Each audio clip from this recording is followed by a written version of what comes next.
Hello everybody, it is Smoky Wolf back at you today with another video. And today's video is going to be about how I became a furry and how I joined the furry fandom. Now, some of you have seen a video on my channel already covering this, but I feel like I need to go ahead and remake the video again because I feel like there were some things I forgot to mention in the other video, which I'll take down probably after this airs. So I'm going to go and get right into it. I was working. I'm gonna tell you about the story real quick though. Yeah, sorry if I'm still getting used to this stuff. Anyways, I was working at Power Play as the mascot. I did that for several months, almost a year, and I fell in love with it. And I started, looking up mascot highlight videos, and I started looking up just videos of mascots, and then that's when I saw furry YouTube along with it. And so at that point, I quit watching the mascot stuff for a quick second, and I hopped on board to some of the furry YouTube channels, and I started looking at different videos of furries, and I thought that was interesting. I thought that was cool, and I fell in love with it because I thought, okay, my first thought, okay, this is similar to a mascot, but a lot different on a more personal level.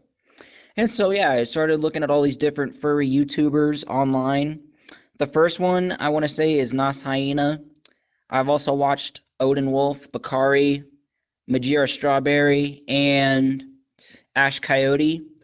All these guys have very good content on their channel. I've watched them when I first joined the fandom because in 2018 when I actually joined, when I decided to make that move and become a furry, I just started researching. I mean, you're probably thinking, how was I able to watch this stuff without my furry YouTube channel? Basically, what happened was, I was using my personal YouTube channel to watch all of these videos, and I started looking around some more and some more and some more, and then 2019, this last year, was when I actually opened up my first furry YouTube, December 18, 2019. I also became a part of the KC Fur Telegram group, which is a bunch of furries from the Kansas City greater Kansas City area. Oh my gosh, I'm trying to remember this. It just, whew. Anyways, I became a KC Fur. I became part of their Telegram chat. I've been with them for, I'd say about a year, like several months. I don't want to say almost 2 years yet because, like I said, 2018, I was still researching about the fandom at that point. Now, I will point out a couple of YouTubers that were very appealing to me that I thought were cool. Nas Hyena and Ash Coyote. And if they're watching this, I'll be sure to tag their social medias in the description down below. I also want to give a huge shout out to my best friend, Cryptid Creature. I consider her a friend. She worked very hard on getting these stickers that you're watching today commissioned. They cost me a few bucks, but it was worth every single dime. She did a very, very good job. So anyways, let's get back to the point. I joined the furry fandom in 2018. I've been here for almost 2 years. My social media didn't open up until 2019 because I was still, like I said, still doing the researching phase in 2018, getting used to what the fandom is about, trying to learn as much about it as I could. And I've been here ever since. My favorite furry movie has to be The Lion King, just because it's very musical. I grew up watching that movie as a kid, and I fell in love with it. I'd say that's how I became a furry was The Lion King. I've watched it so many times. It's a very good movie. I would really check it out. So I mean, yeah, but being a furry, like it's a lot of fun. I mean, I love being a furry. It lets me be myself. And I feel like now that I became a part of the fandom, I mean, I'm seeing how everyone is coming together and how welcoming they are towards people. I mean, there's a few bad apples in the fandom, but almost every fandom has a few bad apples in the group, if you know what I mean. So basically, when I was a mascot, I just started researching, and then the further research I did, I got further down the road researching more about the fandom and what it's about. Then I started researching furry conventions, and I thought those were amazing too. I looked at all the different cons that were around Kansas City. I could list a few that are local. There's Gateway Fur Meet in St. Louis, Missouri, Midwest Fur Fest in Rosemont, Illinois, Texas Furry Fiesta in Dallas, and then I think those are the only three that are closer to where I live. But yeah, I mean, eventually, I mean, I'm planning on going to Midwest Fur Fest 2020 if it is still good to go. But I cannot guarantee anything. If it's still good to go, that's going to be the first con that I can hopefully take my fursuit to once it's completed. I'm letting my maker take all the time she needs to make sure everything is perfect on the suit.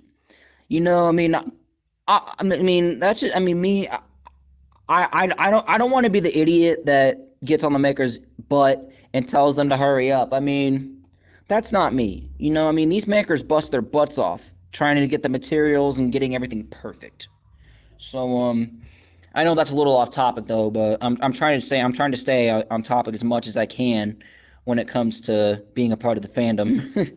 So the more videos I watched, the more I just fell in love with the fandom. I did find out about the adult part of the fandom a little bit later, which immediately I just said I'm not into that at all.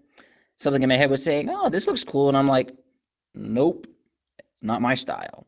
But whatever people do in fursuit, if you've seen my fursuit etiquette video, it is their business what they do, not ours. So we're not really there to judge people, if you know what I mean.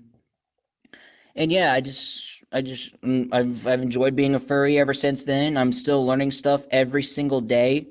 I'm still getting tips from some of the YouTubers out there, such as Nas Hyena. I mean, I'm pretty active on in the chat on his live streams. I mean, he's a good YouTuber. I mean, we've spoken from time to time over YouTube, like in the comment section or anything like that. I've sent him a few emails. I mean, he's replied to a few. I mean, he's a good guy. So I'm proud to be a furry, and if people don't like that, then they're not a good friend. I'm just telling you that right now.